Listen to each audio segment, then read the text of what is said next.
So, why do we think that it's important to know the difference, right? Why do I think that it's important to know the difference between a red flag or a flaw? So, what it is for me is that I think that when we miss the red flags, we lose more. And on the reverse, when we say that a flaw is a red flag, we lose out on blessings, right? So being able to tell, and it's crazy because last time in the last talk that I had, I talked about discernment, but here we are again, right? Discernment is tied to so many things. And being able to know, to discern between a flaw or a red flag can either push you away from someone that could be a blessing in your life or bring you closer to someone that can cause a lot of negative consequences in your life.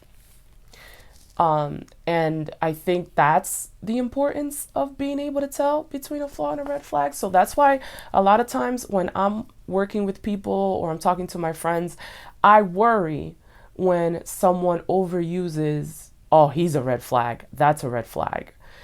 And a lot of times I'm stuck in a space where I'm like, I wish we could talk about that more because I'd like to know how you got to the fact that it's a red flag. And don't get me wrong, some red flags, they flag like this flag behind me, right? They are just flapping away where it's clear as day. But I just think that we have been overusing that term and not really looking about, is it just a behavior that I don't like and I don't prefer? Or is it really a red flag?